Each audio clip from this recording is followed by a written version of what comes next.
Hi everybody, it's Colin here from Woodthorp International.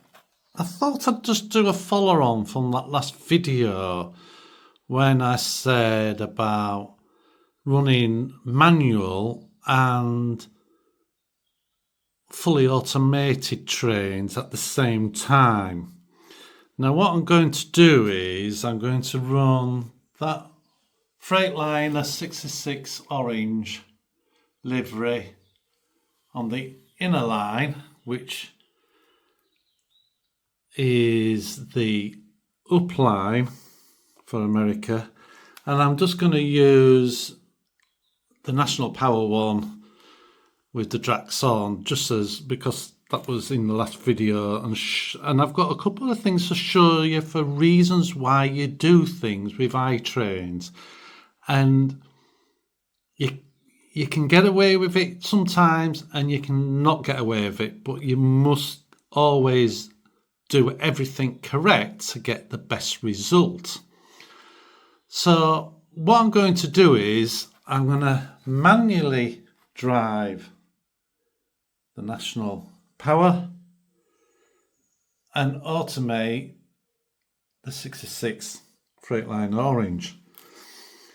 And I'm going to take that one round to here, cross these points and down the helix. When that one's coming towards it and coming through the tunnel on this line, and it will stop somewhere around here in fully automated mode. And then what will happen is, when my manual train has passed this point, it will change the point when it thinks it's clear. Now, what I'm just going to show you on this one, before we go any further, if I just show you the train itself, as in the loco and all the wagons, that there is the measurement of the whole set, 2,273 mil. And I've loaded the wagons on independently, and then when you load it onto the back of the locomotive, it adds it together for you and gives you the measurement. So you'll see something happen what isn't at its best because I've not actually done something, and I'm leaving this off just to show you, and then I'm going to actually set it up the proper way. So I'll just pause you a minute. Right, so I've got that one going because I need it to get to a block first to book it. That is now on its way. Now I'm gonna move about, but I'm gonna pause it and cut it so you don't have to follow the fast movement. This train here has only booked that line, it's now in it and booked the next one over the bridge, but this other train is now on this block. It's now on this block, and there's that one going towards the bridge, which will then come down here. But as you can see, there is a train heading for it. So this one is still coming over the bridge. It's slowing down already. That one is going down the helix. And it will stop somewhere here. And I'm driving that, the National Power, with the handset. And there it stops. waiting, and it'll wait until it's clear to change the point. But there's something I haven't done to show you the reason. I've put the measurements, and you've seen the measurement of the overall train. But what I haven't done is speed measured the loco. And if I go down here, that's how far it's travelled from this point to the front of the train. And what it's got to reach is the length of the overall length of it. But because I haven't speed measured it, it's not measuring the speed correctly and guessing how far it's gone. And that point won't change until it hits that 2000, whatever it was. Wrong one.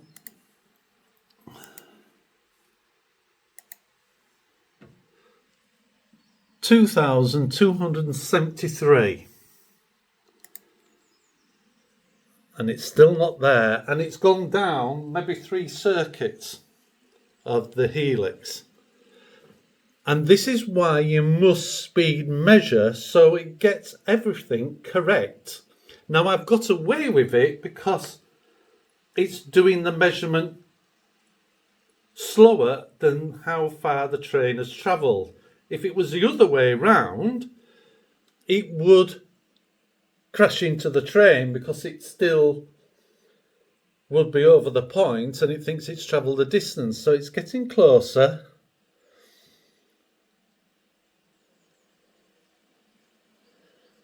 And when it gets to that measurement, the point will change and the automated one will carry on with its journey.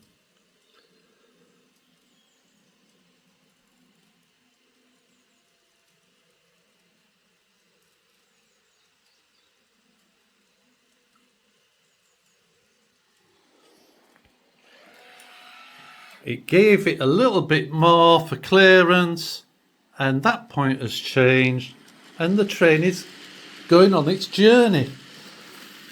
Now that for me is a brilliant thing because I still want to drive trains, but because of how big this layout, when there's the 4 layouts all running together and interchanging, if I allow it to interchange, then I need help. Well, iTrain is my help. So this train will come round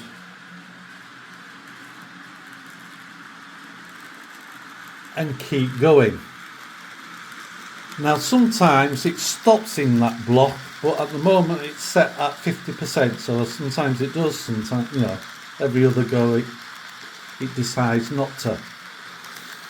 And that'll carry on going round the inner loop. Now why it won't go down this point and change it, even though there's nothing to stop it anywhere except till it gets over there, and then it would have to go the wrong way down that line, is because you can set it so it doesn't. And what I do is, you see that cross there, if I just right click and go to properties, come down here, you can set it to manual turnout, which means iTrain can't change it, only I can.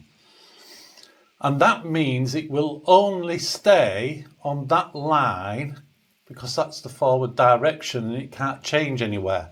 So when I want to change this point, because iTrain isn't allowed to, I just need to find my mouse. Usually you just click on a point and it changes it. But because it's got that X on, iTrain, that screen doesn't work.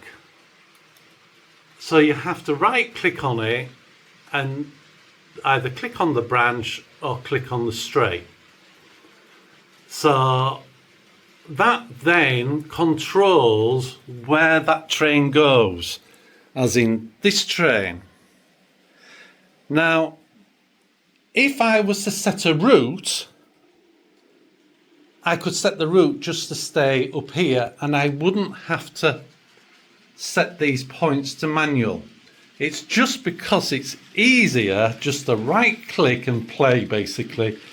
You click the go button on any train and it'll just run, and it'll run where it can.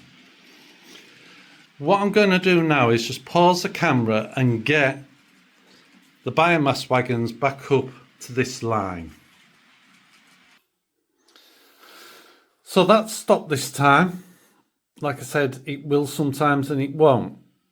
In an iTrain station, not a station with a platform. I have physically controlled this train to here. Now I can go because that train's over here, but I just want to show you something. So at the moment, that train is on that line waiting for me to change that point. As it at the moment it's going this way, and I can change it because I'm the signal man while the lines are grey, and it's now changed. But I'm just going to leave it. I've changed it back. That Freightliner has to wait there from 30 seconds up to a minute and a half. That's what I've set it to at the moment. And as you can see, that has stopped within that block where I want it to. If I hadn't speed measured that train, it wouldn't do it. And that's why you need to do it. And also you need to put the wagons on. You don't speed measure them, but you have a limit. This train, I've looked it up, can do 75 miles an hour. Now I'm just going to go back up to the screen. I'll come back to the speed. At the moment, that point is still free for me to click because the train hasn't reached that orange block. But when it does, it will book that, and you see that lock, that means the signal man for iTrain has booked that train going round there. So I can't go. But once it's cleared it, the back of the train is cleared, I will be able to change it. So when that has gone, I can change the point because I am now the signal man and control of the grey lines. This is coming round here. My train is waiting and I'm going to set it off because I'm in control. I'm just going to speed that up a bit, that one over there. I'm going to change the point down here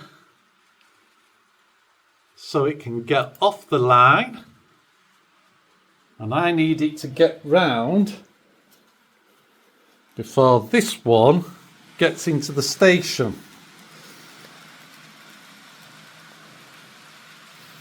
Because if it books it, it will take control. But that's going round there. I have control of that point now because I've gone into the next block, and you can see it doesn't know where the length of the train is because I haven't speed measured it. It's grey behind and it's still in that block. It's coming out of it.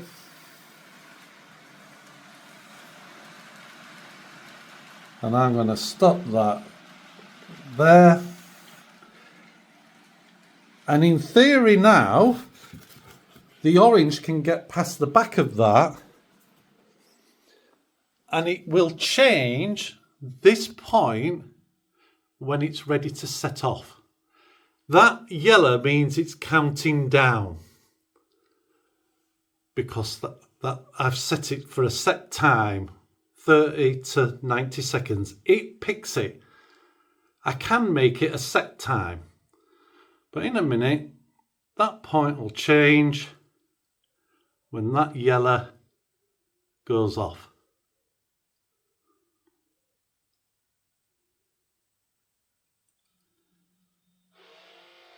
The point's changed, it's got a lock on, and the next block's booked, and off it goes. So what I'm going to do now is speed measure that loco to show you how much quicker the point will change when the back of the train has gone on fully into that block. So as I've shown, this is a 75 mile an hour top speed of the loco. Now this is a 59, that one there is a 59.2. The 59 zeros only have a top speed of 65.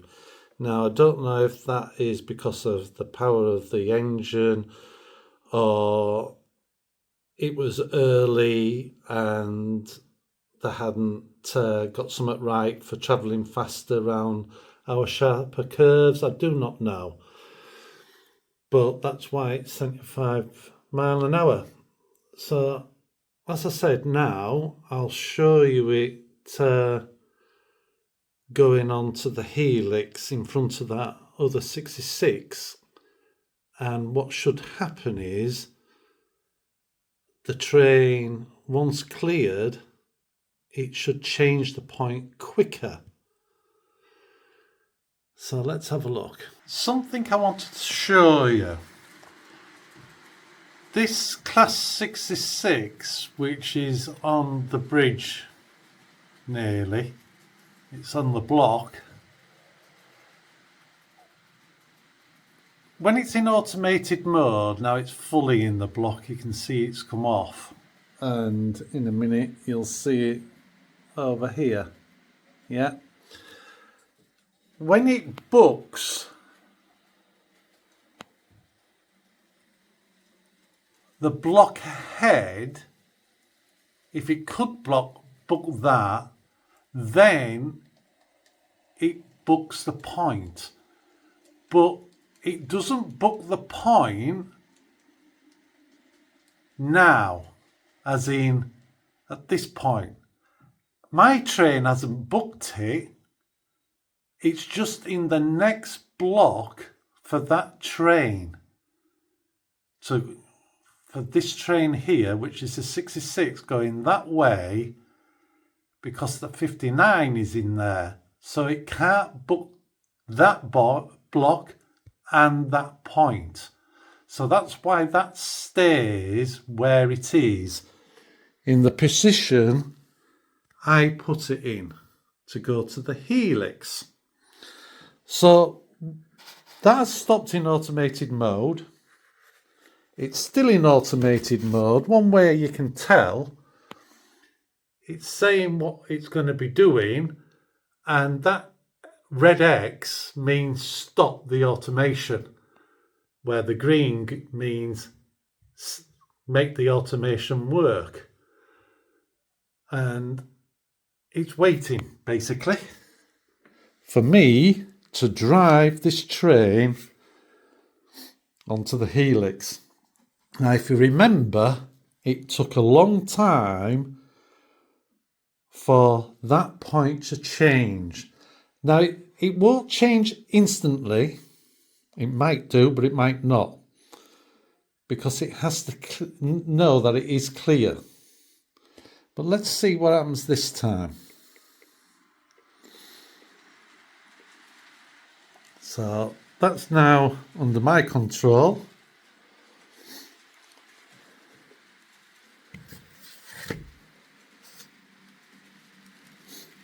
And if we look at the running, this number down here, it's going a lot faster. So it's saying 500 mil, it was there to there. So, and that is roughly 500 mil. I don't know exact, but time I moved, it was a bit more. So when it reaches that train size of 2,273, I think, it should be about clear. So if I look now, yeah, see how much quicker that is. It was up there when I turned. I didn't turn the camera fast enough. But can you see it? And now that's going. And that is still only just going round there. So that's why you must put the measurements on and speed measure, should I say, the trains. Because then when it hits the start of a block, it starts measuring it. And the better the speed measuring is, the more accurate it becomes. And if you don't do it right, trains don't say stop. If you wanted a train to stop here at 50 mil from the start of the block, if it's not right, it sometimes doesn't. And what you can do is, there is a setting, I will show you. Where's my... So if I go to this loco I've just put in options, this here, if you alter that, you can make it take longer or shorter to respond. So basically it moves the start of the block. It knows. So the moment it hits the block, it adds a certain amount of number on. If you haven't got your speed measuring, and this is how you just do finer adjustments. If it doesn't finish exactly where you want, you can alter these milliseconds and that works. It's like these here. Now I've speed measured this train, I will put that to 3, because what that does is when it starts to set off and brake, it does it a lot slower.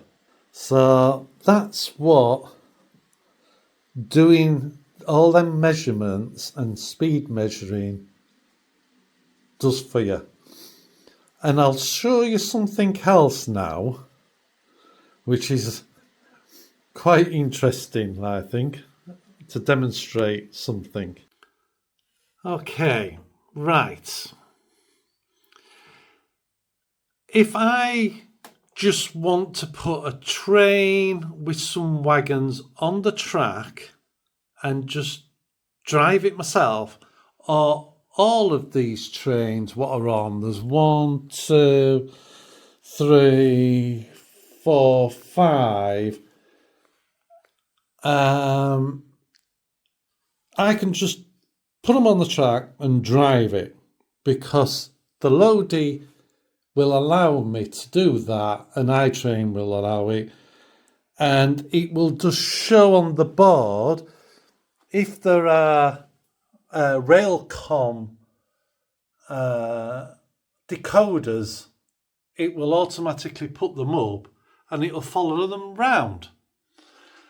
It won't show the wagons, but you don't see the wagons or the coaches there. It's only when, if you was to just grab that, left click on it and move it, can you see the wagons come up there? What it has behind. Now, so if I actually just put them on, it'll drive them. But if I then try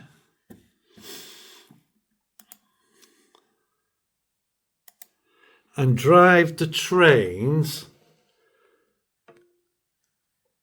not indicating to iTrain, and I'm just going to remove all the wagons behind. So iTrain now only sees 59204, which is that loco. According to iTrain, and because of me, not iTrain, that has no wagons on. So if I now drive that train, or the loco, because that's what iTrain is seeing only, to go down the helix, which at the moment that point's not changed, so I will change it on here. So that's changed. What should happen to demonstrate the reason why you put wagons on and stuff? The moment that loco passes this point, so the back of the train passes there, because it knows the length of that because that's loaded on, but it doesn't know there's any wagons. Now, in the real world, if something like this happened, like there's a signal here saying to this train, you can go now, this driver would see there's wagons behind, and if the point had changed, they'd start derailing. He wouldn't move. But iTrain hasn't got eyes. It's only got a user, and the user is me in this case. And iTrain is like a computer. It is only as good as the user. So this train is in automation mode. Not forgetting that train has no wagons behind, according to what I've done. I've just put I've put the train on the track, put the wagons on, but manually that is fine for me to drive, but not for iTrains to see. And when I move this forward now, so that's setting off, and I'll put you quite close to this point, and I've got to get ready to stop it.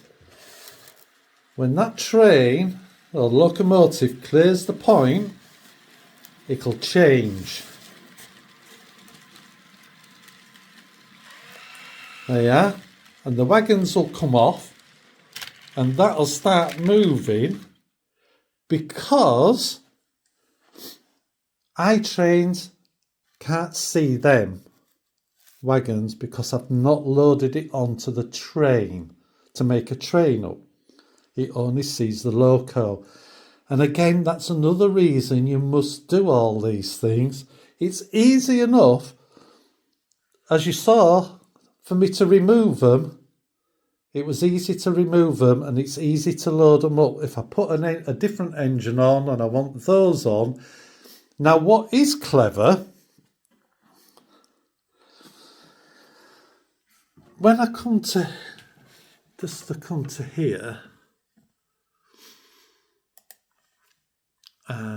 trains, there's my loco. If I just put one up, append, so what you do is you put as many appends as you want. In my case, for this, it'd be 16. But when I click on this and go down to the bottom, there is all the wagons of the hoppers from biomass tracks there. Now that is number 8. Now if I go to another train and try and put on number 8, it won't allow me to do it. So if I bring that orange freight up, which you've seen, there's all its wagons, and I want to put another one on, append, go to wagons, come down the list, and number 8 isn't there. And if I'd load all those wagons back onto the proper locomotive, they wouldn't be there. So what you can't do is load them onto 2 trains. The moment you've put them onto one locomotive and made a train up, you can't do it again until you unload it and put them back onto another train. And that all you would do is just remove. So if I just remove that now, then that's back to normal. So if I go to this train 52 old thing, I put number 8. It doesn't matter what order you put the actual wagons on, except for if one of those wagons had lights on at the back. So if that one had lights on, you have to put that at the back of the train so it knows where it is within the length. So that's another reason why I'm showing you this, why you always load everything up with measurements and stuff. But again, once you've done it, you don't have to do it again. I'm just going to show you one more thing. Right, so this train is coming round and it's going to stop over here. It's going to stop for 3 seconds. And it stopped. But if you notice, it's gone to green. It is no longer in automation mode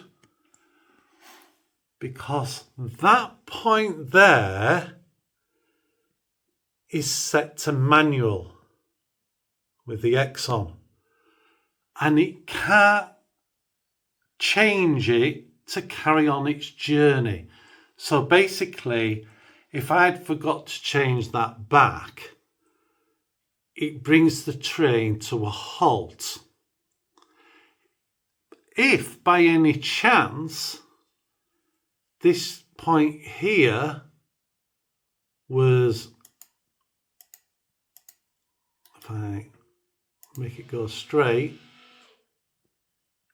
and it stopped there in the station and was allowed to go on, it would go on across there and make a route up, because it doesn't need to change the points. It can see that the next block is free and it can go down those 2 points.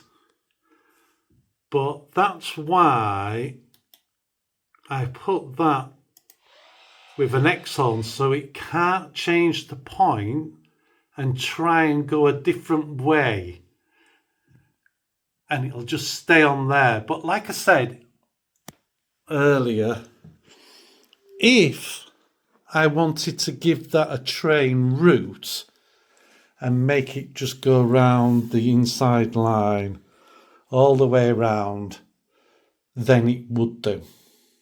But I'd just like to run it in automation. So I hope that's giving you a bit of an insight to the beauty of iTrain running trains for you, but you running a train yourself manually. and on a different circuit. England and Europe's going to have 4 lines going round, so I could drive 2, and iTrain could drive 2, and it's a great thing. But again, it is only as good as the person inputting the information, and it does make you learn how, if you do something wrong, it actually teaches you to, oh, that's why, and it once you've done a few, you go, oh yeah, because I ain't done that yet, and you have to do it. You can't get away with it, basically. I hope that really makes you want to maybe think, if you thought about going automated, but you didn't fancy fully automated because you still like driving trains. I hope this proves it to you that it can be done. And sometimes you're the signal man, sometimes iTrain is a signal man, and he won't allow you to do certain things. So, it's very clever. So thanks very much, and I'll speak to you in the next video. Bye for now. Bye.